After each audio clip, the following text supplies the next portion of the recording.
Boa tarde, pessoal, tudo bem? Então, conforme combinado na aula de quinta, eu vou gravar um vídeo sobre a revisão do conteúdo de prova. O que vai cair é a avaliação nutricional do recém-nascido, a avaliação nutricional da criança, do adolescente e do idoso. São essas 4 populações. Como que a gente vai classificar pela faixa etária essas populações? Então, considera-se como recém-nascido uma criança que seja de 0 dias, então desde o dia do nascimento até os 28 dias. Considere-se lactente do 0 a 2 anos, né? Porque presume-se que essa criança ainda ela mame no peito. Mas, professora, ela não está mais no aleitamento materno, né? Ela tem 1 ano e meio, mas ela já come, ela não mama mais no peito da mãe. É considerado como lactente? Sim, é considerado como lactente, tá? São os pré-escolares a faixa etária de 12 a 7 anos, os escolares de 7 a 10 anos e adolescentes de 10 a 20 anos. Também existe outra classificação que vocês vão ver lá para frente, que é de 10 a 19, que também é considerado adolescente. Mas qual que é a importância? Qual que é um dos mais importantes parâmetros quando a gente fala em avaliação nutricional do recém-nascido? É o peso ao nascer. Então, é o peso na hora do nascimento da criança, nas primeiras horas de vida. Só com o peso ao nascer, ele é um ótimo parâmetro para a gente observar como que é, se aquela criança ela já nasceu desnutrida ou se aquela criança ela já nasceu com alto peso. Então, o que pode influenciar o peso ao nascer dessa criança? Doenças infecciosas e parasitárias, pode ser dela mesma ou da própria mãe, o uso de álcool e de drogas na gestação da mãe, desnutrição, enfim, uso de fármaco, paridade alta. Então, a mulher já tem 7, 8 filhos, né? Esse é o 9º filho. E a idade menor de 17 anos, enfim, pode, só com o peso nascer, ele é um ótimo parâmetro para a gente observar qual que é o estado nutricional que aquela criança ela vai nascer. Então, como eu falei para vocês, é o primeiro peso do feto, o primeiro peso do recém-nascido, nas primeiras horas de vida, de preferência que seja na primeira hora de vida. Como que a gente vai classificar esse recém-nascido, né? Então, quando a gente fala recém-nascido, de 0 a 28 dias. A gente pode ser classificado como pré-termo, a-termo ou pós-termo. Classifica-se como pré-termo, então ele é um prematuro. Antes da 37ª semana é considerado como um prematuro, considerado como pré-termo. Se tá a termo, tá no tempo normal para ter o parto, então de 37 a 42ª semana. E pós-termo, ele nasceu depois do tempo, né? Então depois da 42ª semana, ele é considerado como pós-termo. Aqui existem classificações do peso do nenenzinho. As classificações do peso ao nascer, então existe muito baixo, baixo peso, peso insuficiente, peso adequado e o peso macrossômico, né?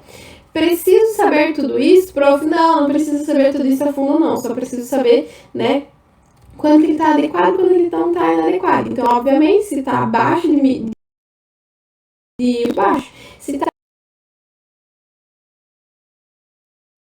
acima também. Existe uma outra classificação do peso ao nascer para relacionar o estado nutricional, e isso aqui é muito importante, né? Na verdade, muito mais importante que isso daqui, que já vem na caderneta da criança, mas isso daqui é o PIG, que é o pequeno para a idade gestacional, e também o AIG, que é o adequado para a idade gestacional, e o GIG, que é grande para a idade gestacional. Então, vocês vão ver lá naquele gráfico aqui, se está abaixo do P10, ele é um pequeno para a idade gestacional. Então, ele nasceu de 40 semanas, deixa eu fazer o cursor aqui. Ele nasceu de 40 semanas e ele nasceu com 2.200. Então, 2.200, se eu for passar na linha reta, vai dar aqui, vai dar menor que o P10, concorda? Então, se deu abaixo do P10, é um peso inadequado, então é pequeno. Mas se esse bebê de 40 semanas, ele nasceu com 2.800, então ele tá aqui entre P50, né? Então, ele é adequado. Mas se esse bebezinho de 4 quilos lá nasceu com 4,2 kg, então ele é grande para a idade gestacional. Vocês não precisam saber tudo isso, né? A gente já fez os exercícios, que eu acredito que foi o suficiente para que a gente consiga classificar. Isso não é conteúdo de prova, mas eu preciso que vocês saibam também, para ano que vem vocês saibam em matéria infantil. Quais que são as medidas antropométricas da criança? É o peso, né? Ele é muito sensível. Então, se o nenenzinho ele tem uma diarreia, ou se o nenenzinho ele não se amamentar, ou se ele se amamentar demais, vocês fazem o peso meio que cotidianamente, precisam ver que ele aumenta demais ou que ele abaixa demais. Então, ele é um indicador sensível, ele é um indicador que traz muita velocidade, então às vezes o neném ele sai da sala de parto com peso, daqui 2 horas ele diminui, daqui 2 dias ele aumenta 2 quilos, né, quando ele leva alta, então é muito sensível.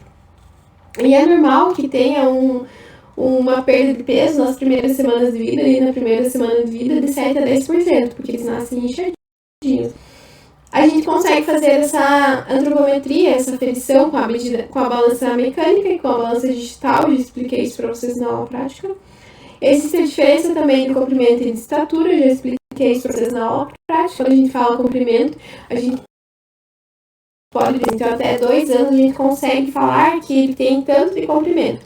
Quando a gente começa a medir estatura, é o comprimento dele longilíneo. Então, no caso, vai ser assim. Quando a gente fala em comprimento, o nenenzinho vai estar horizontal, deitado.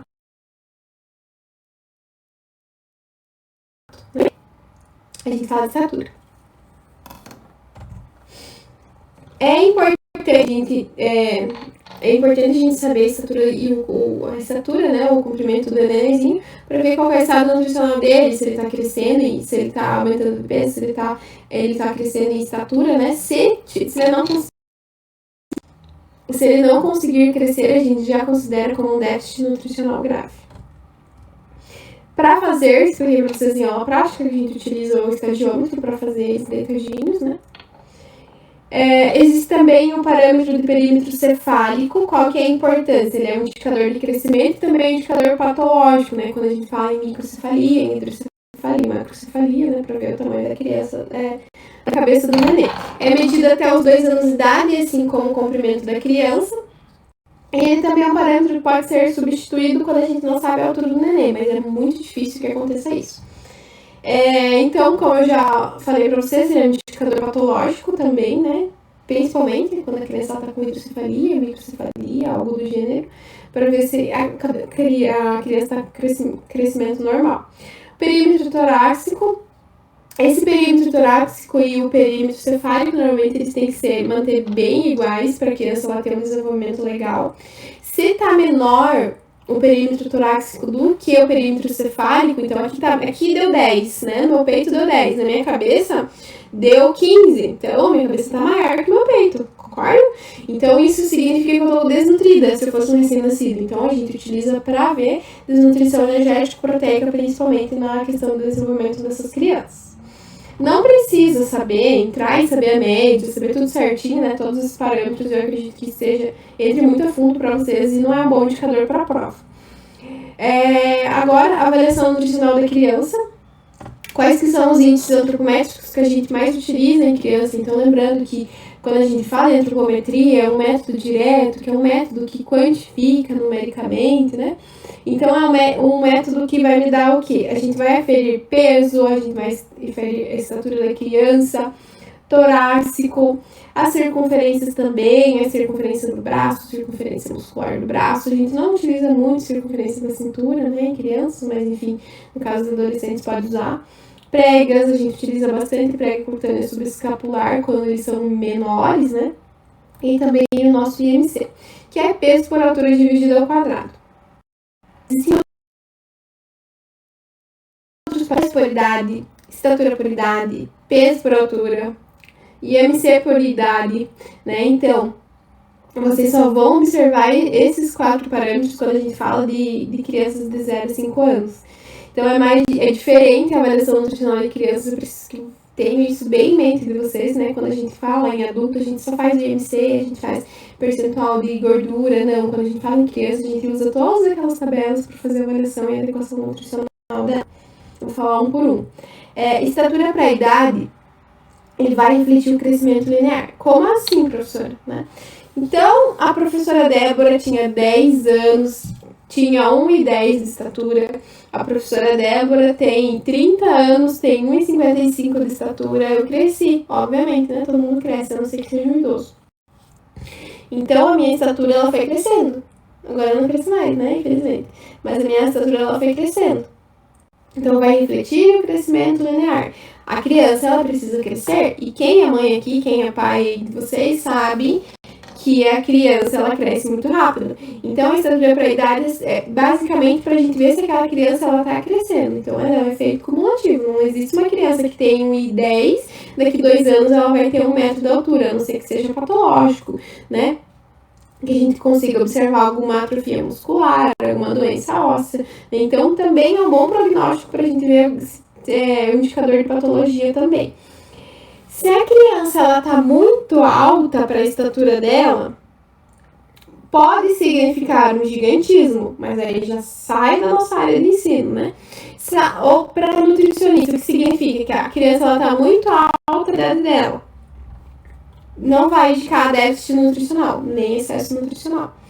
Mas o contrário é verdadeiro. Se a criança ela tá muito baixa para a estatura dela, pode ser um indicativo de doença. Então, pode ser uma doença crônica, pode ser uma doença muscular, pode ser uma doença cognitiva, né? Pode ser uma doença de desenvolvimento mesmo da criança. Então, é importante desnutrição, anemia, é importante a gente avaliar, né? Por que ela não está crescendo. Então, a estatura para a idade basicamente é. Então, o primeiro índice é a estatura. Quanto que eu tenho de altura? Será que tá ok para minha idade? Tá? Então, é isso que eu preciso que vocês entendam.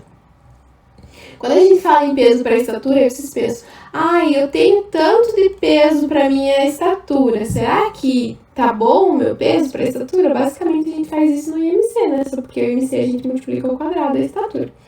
Então, o que o peso pela estatura ele indica pra gente? Se eu tô com baixo peso ou se eu tô com um peso inadequado para a altura. É basicamente isso. E vocês vão ver, a professora vai falar muito isso ainda para vocês, né? Agora nessa videoaula, que a gente só faz o peso por estatura em menores de 5 anos. Por quê, prof? Nos outros a gente faz IMC, que é a mesma coisa, né? Só porque é o quadrado. Então, a gente só faz peso por estatura em crianças menores de 5 anos. É importante a gente avaliar em patologias também, quando a gente fala em peso por estatura, né? Como é um indicador sensível para crianças. Então, a criança está com diarreia, a criança está com algo do gênero, está com alguma intolerância alimentar, intolerância ao glúten, aversão à lactose, qualquer algo do gênero assim, que ela modifica muito rapidamente em patologias. Vocês vão observar a criança, ela pode estar com 10 quilos hoje e 8 quilos amanhã, não é normal, né? Mas pode acontecer. Então, a gente precisa investigar, a nutricionista precisa investigar bem a fundo esse parâmetro de peso por estatura, em menores de 5 anos. Peso por idade. É o índice mais usado, se tivesse um índice, provavelmente o índice mais usado, né? E tanto que esse índice está na nossa carteira de criança lá, da UBS. Ele é o índice que a gente mais utiliza quando a gente fala de criança. Então, quando a professora vai falar avaliação nutricional em crianças, liguem, peso por idade é o parâmetro mais importante, é o parâmetro mais utilizado para avaliar o estado nutricional da criança. Ela vai acompanhar se eu tô tendo ganho de peso, não tô tendo ganho de peso, mas ele não me diz muito a curto ou longo prazo. Por quê? O peso da criança ele pode crescer, mas a estatura dela também está crescendo. Então, às vezes, não me diz muita coisa a longo prazo, né? Aquele parâmetro. Vamos lá ver. IMC para a idade. Então, prof, significa que eu tenho que fazer o peso dividir pela estatura ao quadrado e ainda pegar para a idade? Sim, vocês vão ter que fazer o IMC e vão ter que ver no gráfico do IMC para a idade. Então, um pouquinho mais trabalhoso. Então, o que o IMC de adultos, né, quando a gente fala em avaliação nutricional de adultos, ele diz para nós, hoje, como acadêmicos da 4ª fase da UniArp. Eu faço IMC para saber se estou com peso ok ou se eu não estou com peso ok. E IMC para a idade é a mesma coisa. Gente, mas lembre, pelo amor de Deus, lembre que a gente não faz o IMC sozinho para criança, tá? A gente faz o IMC para idade. Para adolescente, a gente faz o IMC para idade. Para vocês, adultos, a gente só faz o IMC, né? Mas quando a gente fala em avaliação nutricional de adolescentes, a gente faz o IMC para idade. Então, existe o isolado, o IMC, a gente utiliza o IMC para idade. Mais claro que isso, só que se eu desenhasse aqui para vocês, né? A CISVAN, que é o sistema de nascidos vivos lá, né? A CISVAN, CISNASC, de avaliação de vigilância nutricional. o que ela vai dizer pra gente? Que é recomendado para crianças acima de 5 anos em IMC. Já a Organização Mundial da Saúde, ela vai dizer que pode ser para todas as faixas etárias. O que eu falo para vocês, né? Agora não no conteúdo de prova, mas falando que normalmente a gente não utiliza peso para idade, ou parâmetros assim. Quando a gente fala em IMC, liguem de 5 anos para cima. Importante, esse talvez seja um dos slides mais importantes quando a gente fala em avaliação nutricional da criança, né? Falando em antropometria. Existem 4 parâmetros, existem 4 indicadores para crianças menores de 5 anos. São eles: peso para idade, peso por estatura, IMC para idade e estatura para idade. Quando a gente fala de crianças de 5 a 10 anos, existe peso para idade, IMC para idade e estatura para idade. Recapitulando. Menor de 5 anos são 4 parâmetros, que esses 4 que estão aqui. De 5 a 10 anos a gente corta um. Qual que corta, pro? Esse aqui, peso por estatura. Peso para estatura a gente só faz para menor de 5 anos de idade, não esqueçam isso, por favor. Aqui, gente, se pudesse fazer um macetinho, né, alguma coisa para vocês lembrarem na hora da prova, então de crianças de nascimento até 5 anos incompletos, né, 4 anos ali, 11 meses e 29 dias, a gente utiliza 4 parâmetros, então são esses que a prof já falou. De 5 a 10 anos são 3. Adolescentes são 2. Então, lembre, de 0 a 5, 4 parâmetros. De 5 a 10, 3 parâmetros. De 10 a 19, 2 parâmetros só. A gente vai cortando. Aí aqui, e adolescentes não usa peso para idade e peso para estatura. E crianças de 5 a 10 não usa peso para estatura, tá? Importante que vocês saibam isso aqui. Tá? Foquem nesse slide. Aí, como que eu faço a classificação? O que eu preciso que vocês saibam? Eu não vou passar as tabelas, né? Eu ia passar um exercício para vocês, não vou passar mais os exercícios, mas eu vou pedir a classificação da tabela para vocês. E como que faz essa classificação da tabela, né? Eu preciso que vocês entendam como é que faz a leitura dessa tabela.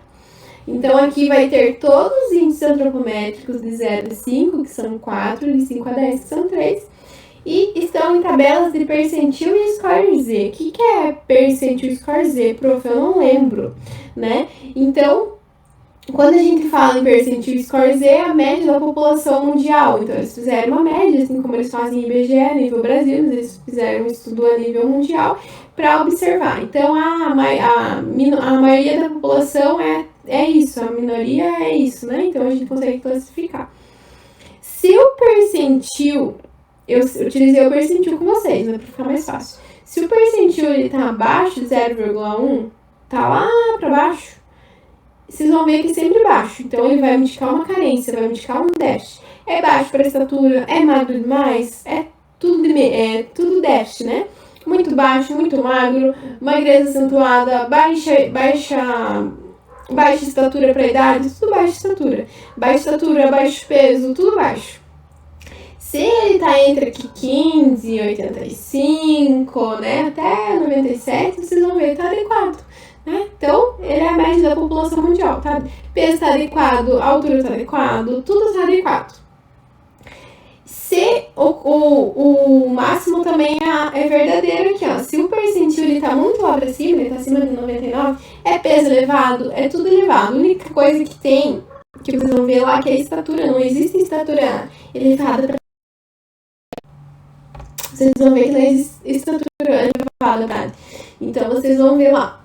Quando tá abaixo de 0,1, vai me indicar uma carência. Quando tá acima de 99, vai me indicar um excesso.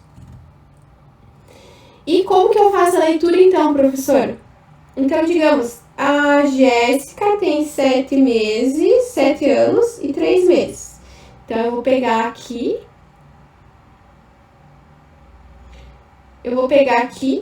7 anos e 3 meses e ela tem 20 quilos.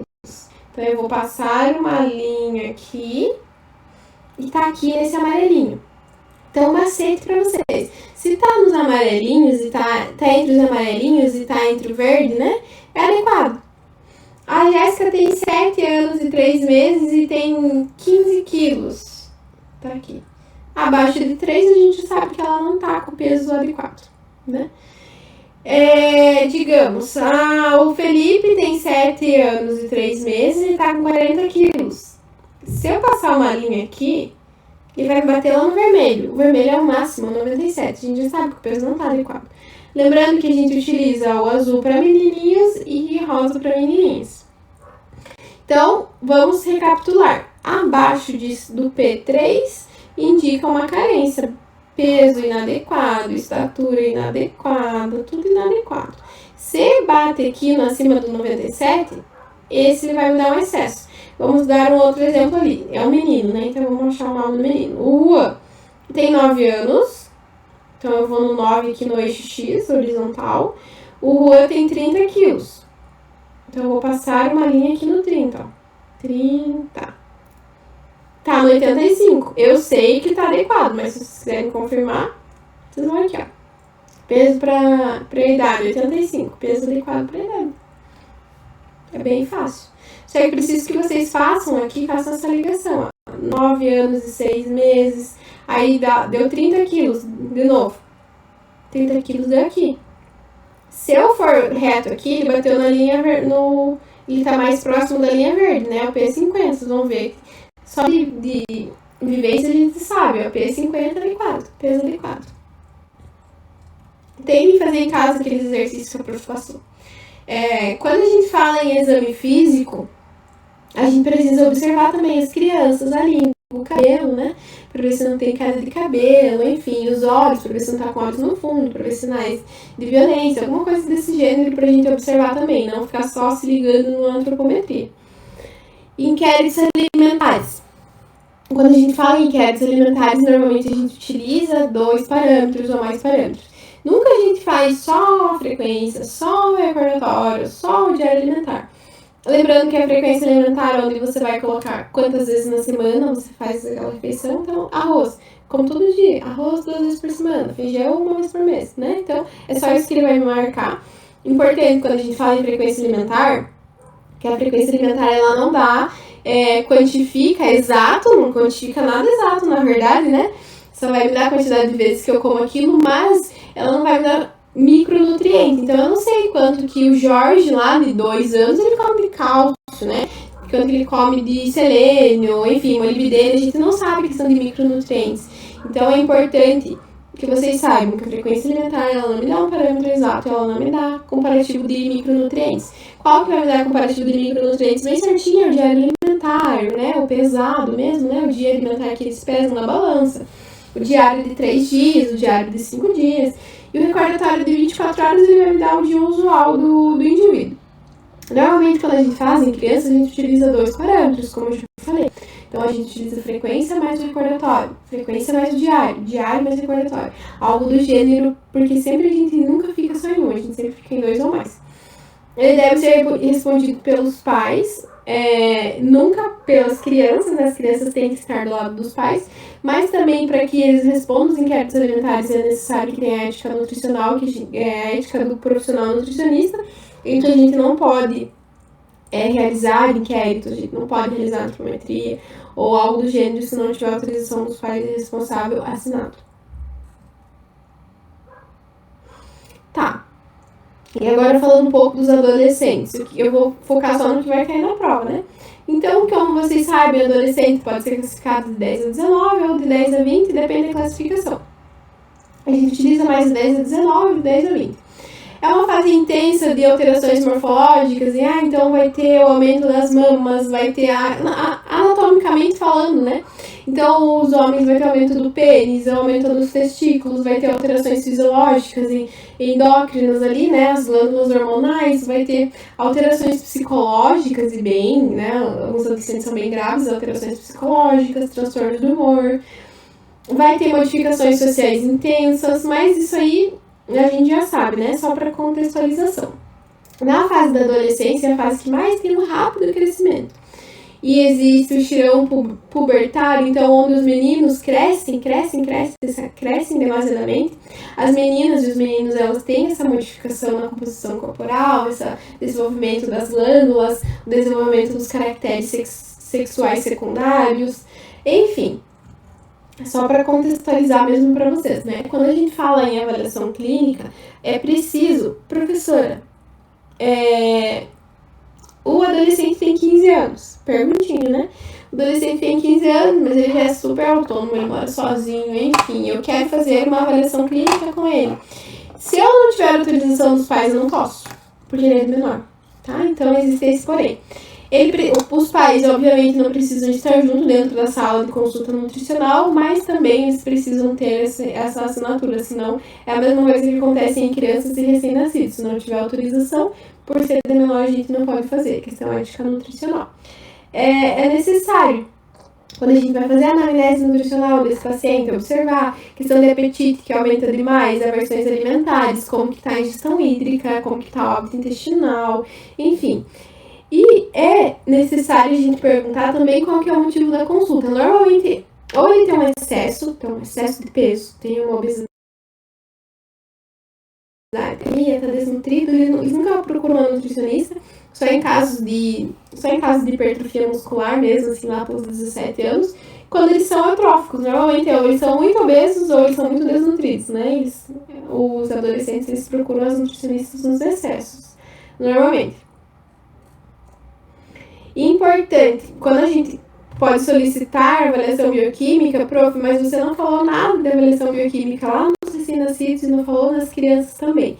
Porque normalmente as mães já têm esses dados, porque as crianças elas têm acompanhamento bem periódico com os pediatras, né? Então os pediatras já pedem a avaliação bioquímica, a gente já tem esses parâmetros. Mas nos adolescentes, né, obviamente eles não vão ao pediatra, então a gente pode solicitar esses exames laboratoriais para eles, para ver a questão de diabetes, quer ver a questão de LDL, colesterol, deficiência de micronutrientes, normalmente é B12, normalmente é vitamina D, que eles têm deficiência mesmo, né?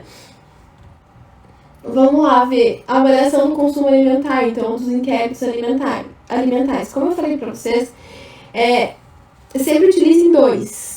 Sempre utilizem dois ou mais parâmetros. Nunca fiquem só no recordatório, nunca fiquem só no questionário, nunca fiquem só na frequência alimentar, né? Então, sempre utilizem dois recordatórios para vocês observarem a questão do consumo alimentar dos adolescentes.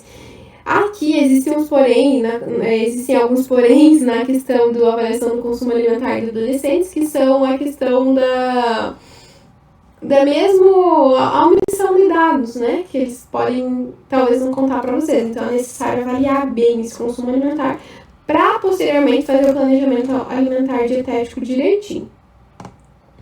Avaliação antropométrica, obviamente, a gente vai fazer a avaliação antropométrica, tudo certinho, a gente precisa observar as mudanças de peso. Essa mudança de peso ela pode ser constante ou ela pode permanecer estável, dependendo do adolescente.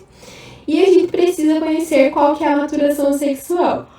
Professor, por que é necessário a gente conhecer a maturação sexual do adolescente, né? Então, por exemplo, se eu tô na fase 1, na fase 2, 3, 4, 5 de maturação sexual, lembrando que é de 1 a 5, dependendo da fase que eu tiver, vai ter maior demanda de gasto energético. Então, eu vou estar crescendo, vou precisar mais de nutrientes. Eu não vou estar mais crescendo, já vou estar na fase 5 lá de maturação sexual. Não preciso mais tanto de nutrientes assim. Então, por exemplo, as meninas, elas têm a primeira menstruação, então elas têm a menarca, elas precisam de mais folato. Então, os meninos, como eles estão tendo um estirão pubertário, como eles crescem demais em altura, então eles precisam de mais cálcio, né? Então, a gente vai a fundo nas outras disciplinas, que conforme o teu nível de maturação sexual, a tua recomendação de micro e macronutrientes, ela vai ser diferente. Existe essa escala de Turner. Para que serve essa escala de Turner? Para saber qual que é qual composição, qual nível que você tá. Então, existem, como eu já falei, o estágio de 1 a 5. Esses estágios, eles vão me dizer qual nível que eu tô de maturação sexual. Porque existem modificações corporais na adolescência, existe modificação na composição corporal, então, aumento do tecido adiposo, aumento do tecido muscular, existe o estirão puberal que já falei, então falo direto, né, pra vocês, e também a maior demanda energética, eles comem mais, Vocês vão ver, né? Quem tem adolescente em casa aí pode me afirmar. Eles comem mais, eles precisam de maior gasto energético porque eles estão na fase de crescimento. Como que eu consigo observar, né? O que é a escala de Tanner, para ficar bem visualizado ali para vocês? Então, é o crescimento do testículo e o crescimento do pênis para os homens, então da fase 1 ao 5 aqui, a gente vai do 1 ao 5, e o crescimento das mamas para as meninas, então a gente vai também do 1 ao 5, e obviamente o crescimento de pelos também, então o crescimento e desenvolvimento das glândulas mamárias e o crescimento pubiano tanto para um quanto para outro. Pode ser pelo pubiano, pode ser pelo axilar, pode ser pelo corpo inteiro, né? Mas quando a gente fala em escala de Tanner, a gente observa muitos pelos pubianos. Professor, eu preciso saber todas as fases especificamente de 1 a 5 para a prova? Não, eu fiz uma questão que englobava tudo, mas que não cheguei tão profundo para vocês não designarem a fase, porque eu acho que entra muito detalhado, né? E não é um bom parâmetro para avaliar vocês.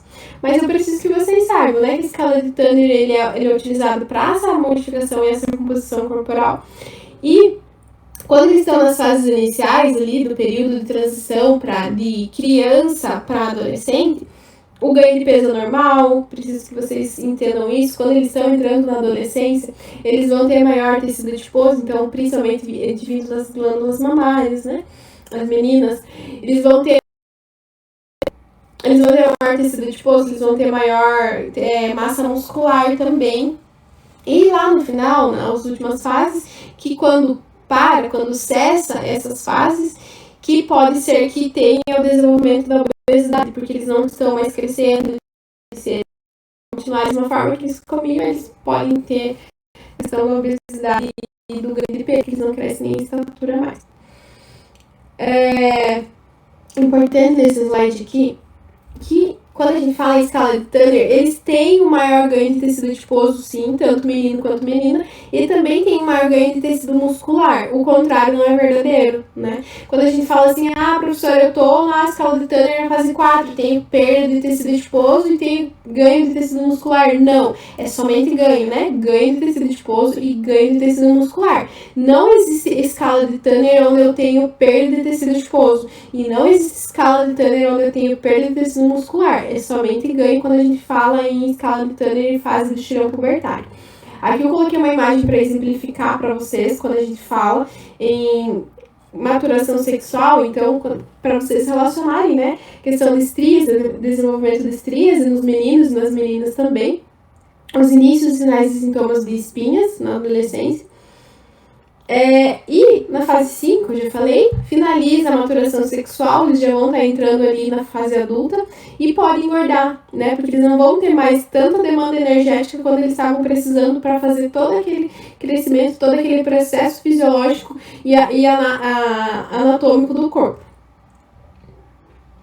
Como que eu faço a composição corporal? Primeiro, relembrando o que é composição corporal. Composição corporal é o percentual de gordura daquelas crianças, né? Desses adolescentes. A gente utiliza duas dobras cutâneas de maior importância, que é a subescapular e a tricipital. Professora, então significa que eu não utilizo suprailíaca? Pode utilizar a suprailíaca, pode utilizar as outras dobras que a gente já aprendeu também, mas utiliza-se mais a subescapular e a tricipital. Mas também você pode utilizar as outras, mas as mais utilizadas são a subescapular e a tricipital. Bioimpedância é importante, né, para fazer análise da composição corporal, para ver o percentual de gordura e afins. Em crianças menores de 7 anos não é recomendado, né, não recomenda-se, não é muito utilizado, a questão da interação dos campos elétricos. O que normalmente a gente utiliza na prática clínica, na vivência do nutricionista?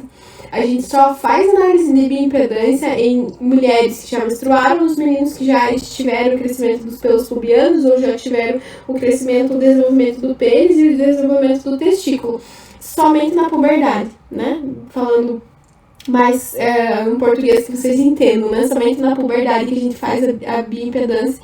Então, lá acima dos 12, 13 anos que a gente começa a fazer bioimpedância em criança. Não é muito recomendada a questão dos eletrodos para eles ali. Pode fazer? Pode fazer, né? Mas não é muito recomendado e talvez esses resultados eles não tenham tanta acurácia do que se vocês fizessem uma composição corporal com dobras cutâneas. Quando a gente fala ainda em avaliação nutricional de adolescentes, Lembra que a prof explicou, de 0 a 5 anos a gente utiliza 4 parâmetros, de 5 a 10 a gente utiliza 3, e na adolescência a gente só utiliza 2, que são a estatura para a idade e o IMC para a idade. E como que a gente vai fazer essa classificação, então, aqui, para vocês? Deixa eu dar um outro exemplo aqui do IMC para a idade. Aqui. Então, por exemplo, eu tenho 17 anos completos, né? 17 anos e 0 meses. E eu tenho 1,40 de estatura. Então, eu vou passar uma linha aqui, horizontal, e vou bater lá nos 17 anos, deu aqui abaixo. Então, se já deu abaixo aqui da última linha, a gente já sabe que indica-se um déficit. Então, a minha estatura não é inadequada. Prof, eu tenho 17 anos e eu tenho 1,80 de altura, bateu lá no vermelhinho. Então, já tá mais que na média, não foi o excesso, mas tá entre aqui no meio, então a gente já sabe que é adequado. Se vocês quiserem observar lá pelo gráfico, pela classificação, vocês conseguem ver que é isso, né? Então, deixa eu voltar mais uma vez para vocês não esquecerem. Bateu no último ponto do gráfico, lá no de cima, indica um excesso. Bateu no último ponto do gráfico, lá embaixo, indica um déficit. Tá aqui no meio, tá adequado.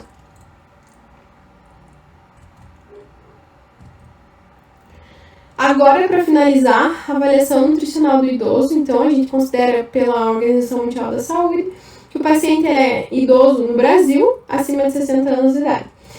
Existem algumas coisas que a gente precisa observar no paciente idoso, precisa ter mais atenção quando a gente fala em avaliação nutricional do idoso, e vocês sabem que é um tema que eu gosto muito e é um tema muito delicado, né, quando a gente fala em avaliação nutricional do idoso, que a maioria dos pacientes idosos, mesmo que tenham uma condição socioeconômica boa, eles se encontram desnutridos. Eles podem ter falta de mobilidade, então utilização de muletas, de andadores. O que isso vai me dizer, professora? Se você usa um andador, se você usa uma muleta, né? A questão do plano alimentar vai ser diferente, porque a tua mobilidade vai ser diferente. Falta de dentes prejudica a alimentação deles, prejudica a fala deles. Então, se eu utilizo uma chapa, se eu utilizo uma dentadura, eu preciso modificar a consistência daqueles meus alimentos. Eu não vou mais comer, por exemplo, um torresmo duro, algo que seja muito duro, algo frito, porque eu não consigo mastigar, porque eu não tenho dentes. Então, a nutricionista ela precisa observar em toda a sua integralidade quando a gente fala em paciente idoso, né? Também em todas as faixas etárias. Precisa observar se ele tem alguma comorbidade associada, se ele tem Alzheimer, diabetes, hipertensão, tireoide, precisa anotar tudo. Precisa ver também a interação droga-nutriente do medicamento, né? Então, ele toma losartano. O losartano, ele tem interação com o cálcio, né? Então, a gente precisa anotem todos os medicamentos que o paciente idoso ele toma. Se o paciente idoso está acamado, ele tem uma outra recomendação nutricional. Então, por exemplo, eu não posso colocar muitas fibras solúveis para ele, ou tenho que diminuir a ingestão hídrica por causa que ele usa fraldas geriátricas. Normalmente ele vai urinar nas fraldas, vai ter que ter mais troca, enfim, vai ser mais desconforto para o paciente.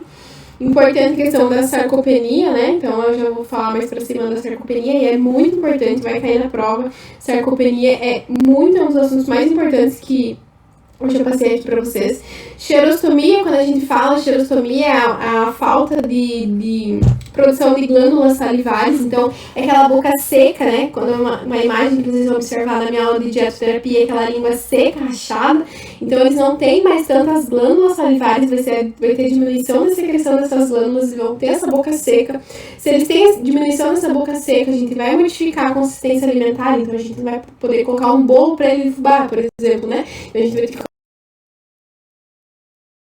por sólido que eles consigam ter essa deglutição melhor. Se os pacientes idosos eles são desnutridos, obviamente, né, logicamente eles vão ter diminuição no consumo alimentar. E a gente também vai falar da senescência e da senilidade, que é o processo de envelhecimento normal associado às comorbidades e patologias associadas. Senescência faz parte do curso da vida, então é o envelhecimento normal. Senilidade é alguma condição crônica associada. Eu envelhecer com saúde, tudo bem, faz faz parte do curso da vida. Eu envelhecer e eu ter que usar muleta, eu envelhecer e me dar desmineralização óssea, eu envelhecer e estar acamado, eu envelhecer e estar sarcopênico, não é normal. Então, quando a gente fala em senilidade, liguem a patologias. E quando a gente fala em senescência, é o envelhecimento normal. Associem assim para ficar mais fácil para vocês, né?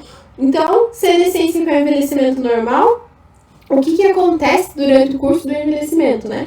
Então, a diminuição do TMB, a taxa metabólica basal deles vai ser mais diminuída. Então, por exemplo, a Andrea tem 30 anos, o TMB dela é 2.000. A Andrea tem 80 anos, o TMB dela vai ser 1.600. Então, diminui muito com a idade a questão da taxa metabólica basal e o gasto energético deles também.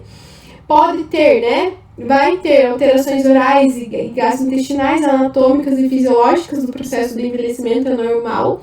Alterações sensoriais, desde que não muito profundas, é normal. Então, questão do tato, questão do cheiro, questão do paladar, questão dos reflexos, né?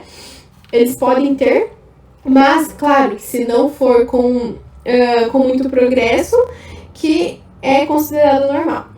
Vai ter diminuição da sensibilidade de sede, então a ingestão hídrica dos idosos a gente vai observar lá em dietoterapia, a ingestão hídrica dos idosos é mais baixa que a ingestão hídrica a recomendação hídrica dos adultos, mas só para vocês saberem, né? Senilidade, né? Quando a gente fala em um idoso senil, é um idoso doente, então relacione. Idoso senil é um idoso doente. A senilidade são alterações fisiológicas, então pode ser relacionado com alguma condição patológica, uma dor que ficasse doente, para que ele ficasse senil, e vai prejudicar a AVD. O que é a AVD? É professor de atividades de vida diária. Então, por exemplo, ele já não vai mais na lotérica, ele já não vai mais na farmácia, ele já não consegue mais subir as escadas do prédio, ele tem que ir de elevador, ele não consegue tomar banho sem os protetores, sem os andadores, né? Então, vai ser prejudicado as atividades de vida diária. Senescência e envelhecimento normal, né? Senilidade, condição patológica. Não esqueçam isso, por favor.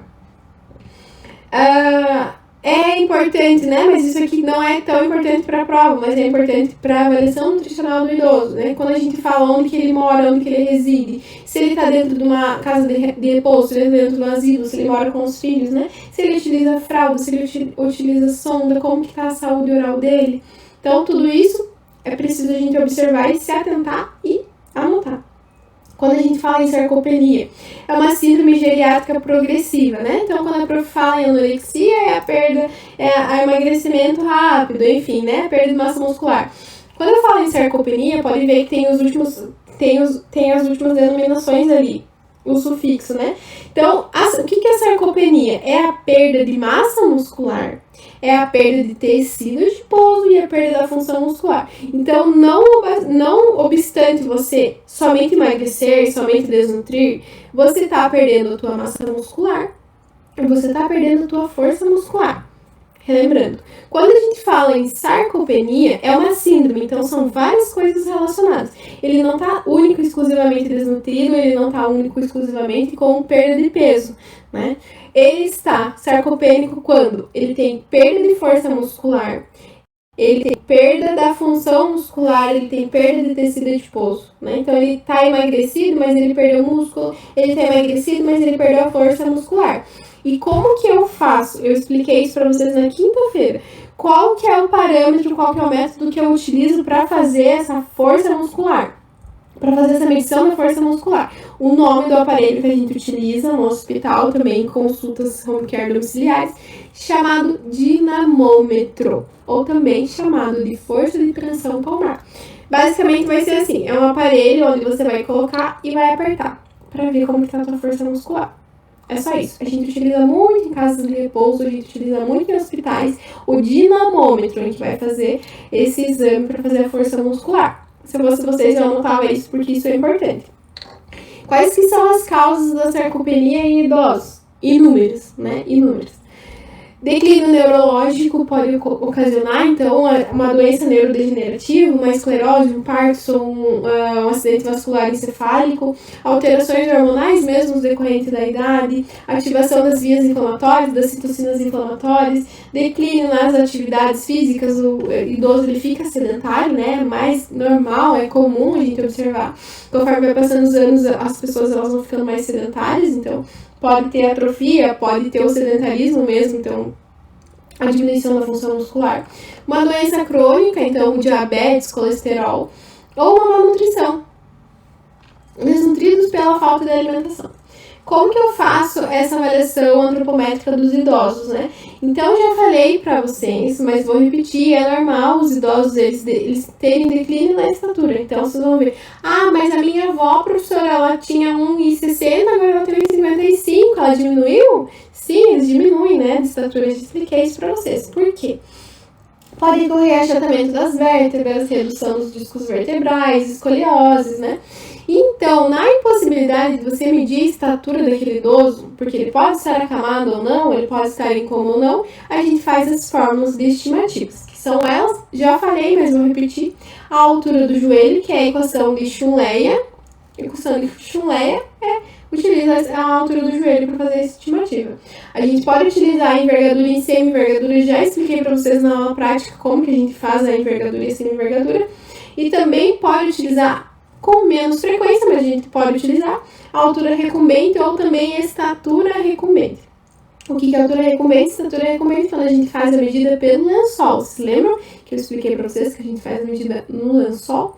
Principalmente o paciente que está no leito hospitalar, ele está em coma, ele tá impossibilitado de responder, a estatura a gente faz pelo lençol. A gente utiliza menos, mas preciso que vocês saibam também essas estimativas. Falei e falo para vocês, vou continuar falando, né? Para vocês não esquecerem que um ótimo indicador, quando a gente fala em sarcopenia, quando a gente fala em desnutrição, em perda de tecido adiposo, em perda de função muscular, de tecido esquelético muscular, a gente fala. Como que a gente consegue medir isso, professora? Pela circunferência da panturrilha. Falei e vou repetir. Menor que 31 centímetros, indicativo de desnutrição. É um ótimo parâmetro para a gente ver. Ok, o paciente que está com 27, ele está desnutrido. Vamos investigar para ver se ele está um idoso sarcopênico ou não? Então, interessante. E importante aqui, esse slide super, hiper importante, já falei quinta-feira e vou repetir. Quando a gente faz a avaliação nutricional de adultos, a nossa avaliação nutricional pelo MC, a gente classifica pela OMS, Organização Mundial da Saúde. Quando a gente fala em avaliação nutricional de idosos, a gente faz a nossa classificação pela OPAS, a Organização Pan-Americana de Saúde. Professora, então significa que a avaliação do IMC dos idosos é diferente dos adultos? Sim, muito importante vocês saberem isso, né? Então, quando a gente fala em avaliação nutricional de adultos, a gente utiliza a OMS, quando a gente fala em avaliação nutricional de idosos, a gente utiliza a OPAS, e também a gente pode utilizar outros parâmetros como a LipSticks, mas a gente utiliza mais a OPAS aqui. Então, foi essa que eu trouxe para vocês. Vocês vão fazer um comparativo, se vocês têm curiosidade, em comparar uma para outra, dá muita diferença o IMC do idoso e o IMC do adulto. Como que a gente faz o exame físico do idoso? Já falei para vocês na aula prática e sempre repito, sempre tento fazer brincadeiras para que vocês memorizem, né? Então, pode ter atrofia aqui temporal, atrofia das têmporas, pode ter essa perda gordurosa da bola de Bichot, essa saboneteira que eu já falo para vocês um monte, né? Essa saboneteira, esses ossos que ficam aparentes aqui, a perda do músculo adutor, a própria circunferência da panturrilha. Então, eu preciso que vocês observem os idosos, né? Além de realizar avaliação antropométrica, além de realizar exame bioquímico, vocês tenham muito um olhar clínico para fazer o exame físico do paciente de vocês também. Outros parâmetros para a gente fazer, os indicadores de nutrição no exame físico, já falei, né? Então, releio, diarreia persistente, falta de apetite, falta de sono, pele muito seca, rachada, petecas e púrpuras, lembram? Petecas e púrpuras, a própria glossite, aquela língua branca, que pode ser falta de higiene bucal ou também pode ser deficiência de micronutriente. O paciente, eles têm muita hipotermia, então ele começa a tremer, devido a essa... Eles têm muito falta de tecido adiposo, então eles não têm essa camada protetora térmica no corpo. Então, vocês vão ver, normalmente o paciente está tremendo de frio no hospital, ele é idoso, é porque é um indicador de desnutrição, porque ele está depletando, porque pode ser um idoso sarcopênico. Inquéritos alimentares. É importante, já falei, né, uma 7ª vez que eu tô falando aqui, eu acho, pra vocês, a gente nunca utiliza só um, a gente sempre utiliza 2 ou mais. Então, questionário de frequência alimentar e recordatório de 24 horas são os mais utilizados para essa população. Prestem atenção, estudem, relembrem, né? Mais importante do que vocês estudarem, vocês relembrarem. Se o paciente ele não é alfabetizado, qual parâmetro que a gente pode utilizar? Se o paciente ele é alfabetizado, mas tem uma boa memória, qual parâmetro que a gente pode utilizar? Então, eu já respondo para vocês. Se o paciente ele não é alfabetizado, ele não sabe ler nem escrever, mas ele tem uma boa memória, a gente pode fazer um recordatório de 24 horas. Se o idoso ele não é alfabetizado, ele tem uma boa memória, a gente pode fazer o diário alimentar? Não, porque ele não sabe escrever. E o diário alimentar quem faz é o paciente, tá? Fica a dica aí para vocês. Raras vezes o paciente idoso ele vai se encontrar sobrepeso ou obeso. Então, acima de 60 anos é muito raro, é muito difícil, né, a gente encontrar um idoso obeso, um idoso acima do peso. Mas caso esse seja a questão, a gente nunca vai fazer uma dieta para déficit de perda de peso. A gente sempre vai fazer uma dieta para reeducação alimentar, para bons hábitos alimentares. A última coisa que a gente vai se preocupar é questões alimentares para que ele venha estar perdendo peso. Se a gente entrar com uma dieta de reeducação alimentar, fortemente ele já vai perder peso, ele vai criar bons hábitos. A gente nunca faz dieta, plano alimentar para que o paciente ele perda peso na idade geriátrica. Gente, super importante, levem isso para a vida de vocês. Considerações adicionais, é importante a gente adequar a linguagem que a gente vai falar. Você está sarcopênico, né? Vamos fazer um exame de dinamômetro para vocês? Não, a gente sempre utiliza linguagens que eles consigam entender. Modificações na consistência alimentar, vocês vão ver que é importante a gente modificar de sólido para pastoso, do pastoso para líquido e assim sucessivamente. A ingestão hídrica diurna é super importante, eles precisam tomar água, mas que seja até meio-dia, 1 hora, 2 horas no máximo, porque se eles tomarem água fim de tarde, eles vão ter incontinência urinária de madrugada, né? Então, repito, falo para vocês, importante a gente lembrar isso. Observar a tolerância da dieta, né? Normalmente eles vão estar desnutridos, a gente precisa que ele ganhe massa e peso muscular. Enfim, né? Que ele ganhe peso e eu preciso observar se ele está tolerando aquela dieta. Então, normalmente eles têm déficit de vitamina B12, né? Porque eles ingerem pouca proteína, eles têm déficit de vitamina D, porque eles não vão muito ao sol, enfim. Suplementação, para ensino mais para frente, né, nas outras disciplinas. E a questão da humanização, né, que é um dos tópicos mais importantes quando a gente fala em idosos ou qualquer outro grupo de faixa etária. A questão da humanização e do sigilo dos dados, eu acredito que seja bem importante. E é isso, meus amores, boa prova. E desculpem se a professora falou demais.